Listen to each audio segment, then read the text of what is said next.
Hi guys! For today's vlog ay papunta po tayo ng tabing dagat at sisilipin po natin kung ano na po ang lagay ng tabing dagat.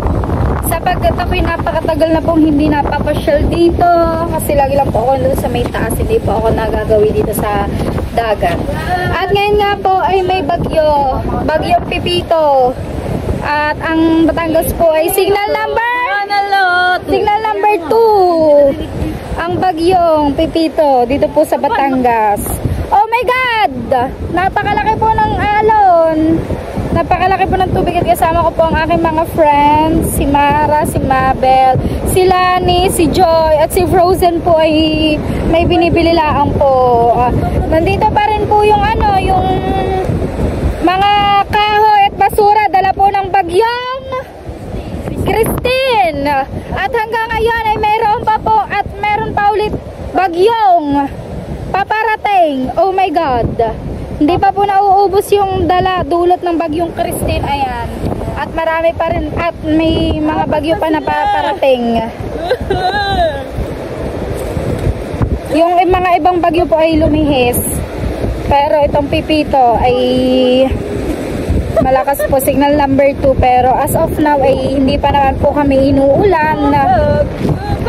Sana naman po ay lumihis na lang siya, and sana kung mapadpad man dito, kung dumating man ang bagyo, ay sana ay safe ang lahat. Ayan guys, ayan na po ang itsura ng aming dagat dito sa Bukana. Napakalaki po ng alon, kaya po ang mga tao po dito ay sobrang hirap. Dahil alam niyo naman po na ang pangunahing hanap buhay po dito ay ang pangingisda. So ang mga maglalaot, ang mga mangingisda po ay hindi makalaot dahil nga po ganyan po kalaki ang alon. Syempre, mas importante pa rin po ang ating buhay kaysa sa ating hanap buhay, di ba po? So ayan po ang aking mga kaibigan. At nandito din po ang Idol Jeff. Nagkapanagpo po kami din. Siya din po ay nagpa-vlog din. Hindi ko po alam na siya nandito, pero ayan, nandito po siya ngayon. Nagte-telescope. Ayan po. Napakalaki po ng alon, kaya po sobrang hirap po ng buhay ngayon dito sa Bukana. Pero super blessed and thankful pa rin po kami. Siyempre, talaga naman pong tunay yung sa Bible na God will provide po talaga. Kasi kahit anong pong hirap ng buhay ay talagang nakakaahon, nakakaraos. Kaya naniniwala po talaga ako na God always provide. At kami po ay papunta po din sa may dagat. Kasi sobrang dami po na apektuhan dito guys. Sa bagyong Christine, alam niyo po ba, meron po dito na ilang years na po nakatayo yung bahay. Hindi ko lang po masabi kung ilang years po, pero nang dahil po sa bagyong Christine, sa napakarami na pong bagyo na dumaan bagyong Christine lamang po ang nakapagpatibag po sa kanya, kaya napakasakit po sa puso kapag kaganyan. Syempre, yung bahay na ipinundar mo, bahay na kinalakihan na ng mga anak mo, ay bigla-bigla na lang mawawala sa isang iglap dahil lang sa bagyo. Ayan po, napakaraming basura pa rin. Noong nakaraan po, naglinis po kami sa tabing dagat, pero hindi ko na po yung vlog. Kami po ng Team Marites. Pero hindi po namin kasama mga Kuya Jeff na mga idol jumper. Bukod po kami sa kanila. Naglinis din po kami para at least makatulong po tayo. Pero ayun nga, sa sobrang dami ng linisin hindi po namin talaga kaya ng kami lang. Pero yung amin naman pong barangay nagkaroon na din ng action dito, katulad po ng mga beach cleaner, 4-piece, street cleaner, yung mga ganyan ay nagtulong-tulong na din po para malinis po yung karagatan. Ngunit hindi pa rin po talaga kinaya kasi sobrang dami po talaga ng basura.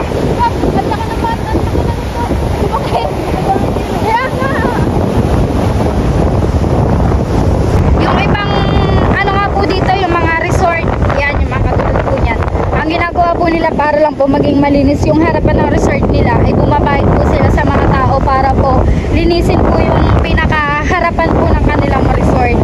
Ayun po yung parang nagiging paraan po nila para po talagang malinis yung pinakaharapan po nila ng resort nila. Meron din po ditong resort na natangay din po ng ilog. Napakarami pong nasira, napinsala at naapektuhan po ng ng bagyong Christine. Hindi pa po kumbaga hindi pa po nakaka-survive, move on sa bagyong Christine. May bagyo na namang dumarating dito sa amin.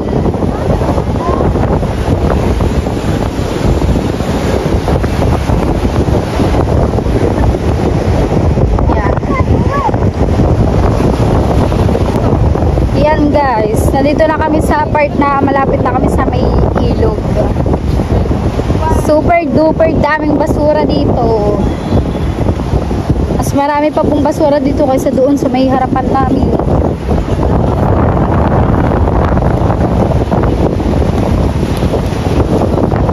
Talagang yung hanap buhay ng mga talukan ay super naapektuhan. Kasi nga po, syempre, hindi naman po pwede lumaot ng ganyang kalaki ang alon. Buwis buhay na po talaga. Hindi na po din tama na lumaot pa or maghanap buhay pa kung ganyan ang lagay ng karagatan.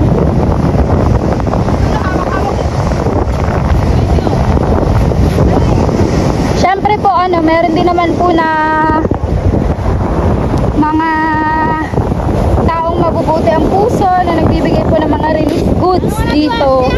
Kaya nakakaraos pa rin po sa araw-araw kahit na walang hanap buhay. Yung iba po nagbibigay ng mga relief goods, yung mga dilata, bigas, at saka po yung pag-election na po kasi, kaya ang dami din pong namimigay na bigas sa mga nabasa ako. Yun. Basta sa mga tao, dami din po namimigay na bigas. Ayan guys, grabe.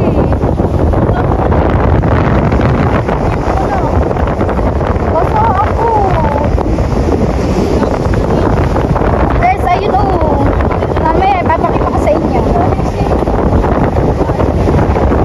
Gumuho na po. Ayan po yung resort na may swimming pool napakatagal na resort na din po niyan dito. Sa sobrang dami ng bagyong dumaan, bagyong Christine lang ang nakapagpatibag sa kanya.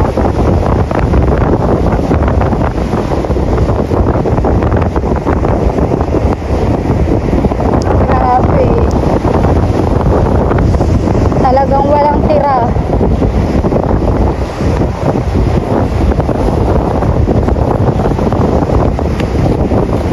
Yun doon talaga sa yung bahay nila Timargiling.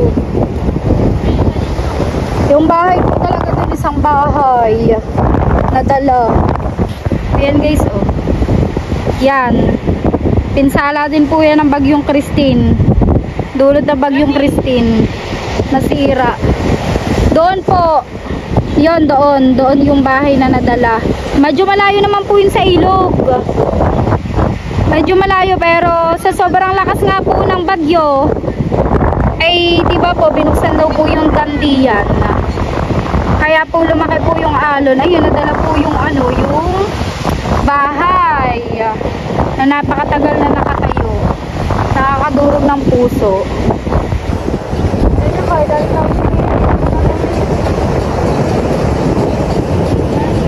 Kaya na nga po sila, tagtitiktok na po. Grabe, ang lakas ng nakakatakot. Lakas ng agos.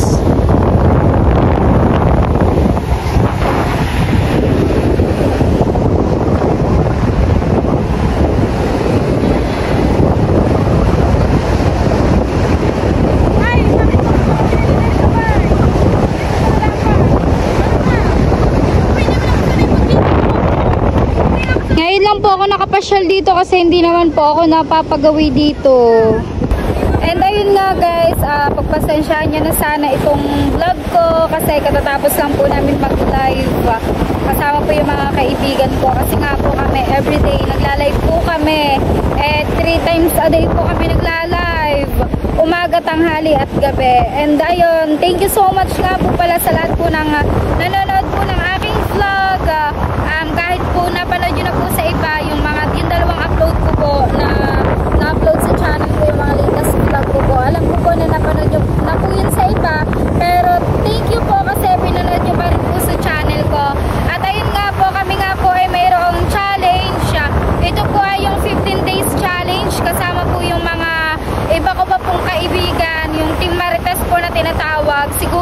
iba po sa inyo ay kilala na po yung Team Maritesa. Bali kami po yung lagi po sinasama ng Idol Jumper Sniper nung naglinis po kami ng school and nung nag-EK po kami Enchanted Kingdom. Bali meron nga po kaming 15 days challenge na pinangungunahan po nung aming Kuya Prian shout out, pati na rin po ng Idol Jumper Sniper. Bali nag-usap po sila na sa amin pong mga sumali sa Challenger katulad ko po ni Just Rona, ni Kahawa, Jobs Kinoshita, Frozen Official, Talaba Girl, at ni Kuya Jomon Official. Bale sa amin po ay kukuha po ng mayroong pinakamataas na views within 15 days, at kung sino po yung may pinakamataas na views ay possible daw po na mapasali sa December challenge ng Idol Jumper. So sinubukan ko lang po na magbalik ulit. Alam ko naman na hindi ganun kadali, so sinubukan ko lang po na mag-vlog ulit, bumalik ulit at muling ipakilala yung sarili ko kahit hindi ko po alam kung paano ko sisimulan, pero for the go po ako dahil gusto ko rin na rin pong makabalik sa pagbablog noon pa man, pero hindi ko nga po magawa kasi hindi ko po alam paano ako magsisimula, paano ko po ulit ipapakilala yung sarili ko. And now, ayun, nagbablog na po ulit ako kahit na mahina ang views, ay for the go lamang po. Pero super thankful pa nga rin po ako kasi kahit po hindi ako nagbablog, every month naman po ako nakakasahod. Maliit man po ay malaking tulong na po yun para sa amin, para sa akin, para sa pamilya ko. Kaya thank you so much po sa mga walang sawang sumusuporta po sa akin. Sir Sino ako, shout out. Sir Pandikoko, Sir Steve, Sir Mim, Sir Mike, Tito Ray Busto, sa aking tatay Sonny, Sir Gordon, yan, Tita Vilma and Tito Bobby, Tita Ruby, Sir Edward, Lion, Sir Ray Abril, shout out po Kuya Prince, Sir NP, sino pa? Tropang Kabalen, happy birthday! Kuya Tasyong, maraming salamat sa laging pag-support at pagmamahal, sa inyong pagmamahal na binibigay sa akin. Sir Steve, thank you so much. Sir RP, Sir Kendall, hello. And sa mga silent viewers po natin, thank you so much po. Kung may hindi man po ako nabanggit ay pasensya nyo na po kasi minsan ang aking utak ay nawawala. Na ano po kasi ang aking memorya minsan pumuburol. Pero ayun, shoutout po sa inyo lahat at maraming salamat po sa suporta. Sir Bruce Aguilion, shout out.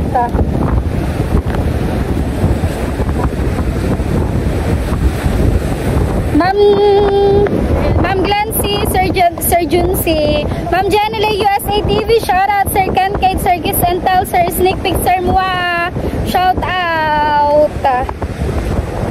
Para ako nakalive The shoutout lang po sa inyong lahat. Thank you for all the support. Sir Santiago Jo, hello po. Tita Prima, shout out. Tita Prima, ayun po yung bangka ko na binigay nyo. Maraming salamat po. Napinturahan na po yan ng kulay green as you requested.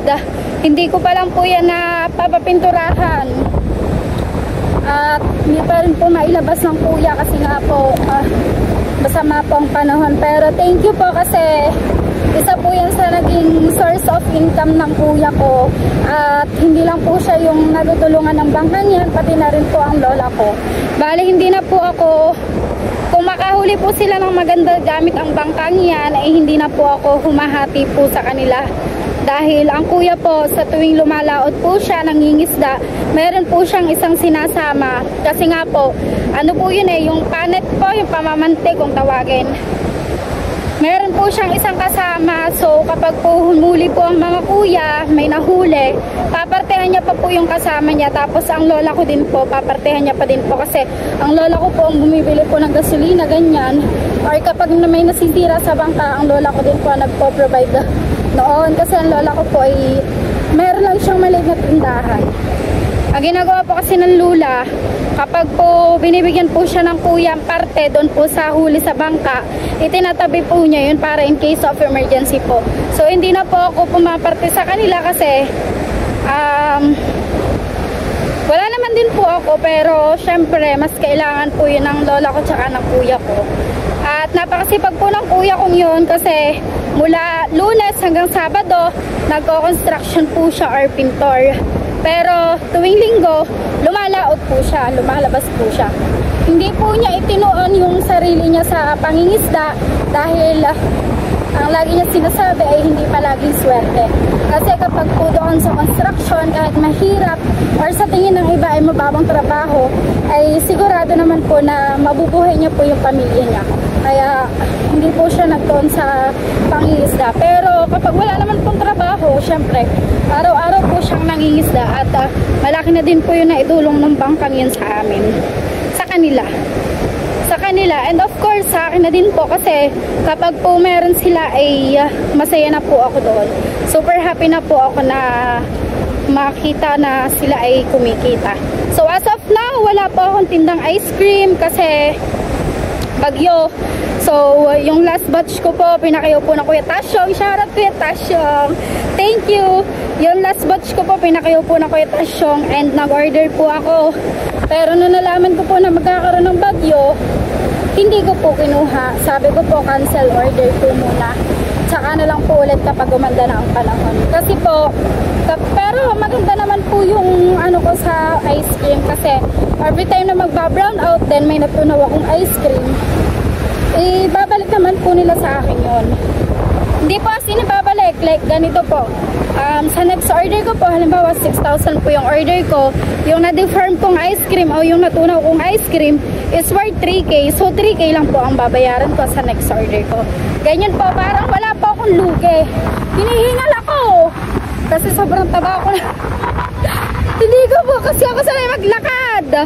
Ayun, wala naman po akong lugi doon, pero syempre hindi na nga po ako nagtinda kasi mahina po kapag maulan. Syempre po, sino po ba naman ang kakain ng ice cream kapag malamig? Kaya po, hindi na po muna ako nag-order. Bali, yung benta ko po, itinabi ko po muna para pag next na nag-order po, kapag wala na pong bagyo, may pangbayad po ako. So, ayun na nga guys. Thank you so much sa inyo pong lahat. At dito na po tinatapos itong aking vlog. Thank you kahit raw vlog lang po to sa mga nakarating hanggang dulo ng vlog na ito. Maraming salamat po sa inyo lahat. At syempre sa aking mga kaibigan, thank you kasi sinamahan po nila ako para po mag-vlog ngayong araw. Bali sila po ay hindi po sumali sa challenge na 15 days challenge. Ako lamang po nga tsaka sila Frozen, Just Rana, Jobs Kinoshita,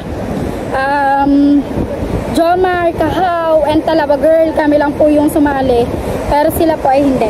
Maraming salamat po sa panonood ng vlog na ito. At sana po ay supportahan nyo pa rin po ako. Kahit na po ngayon lang po ulit ako nagbabalik sa pag-vlog. And sana ma-maintain ko na nga po ito. Thank you so much po for watching. I love you all guys. Bye-bye.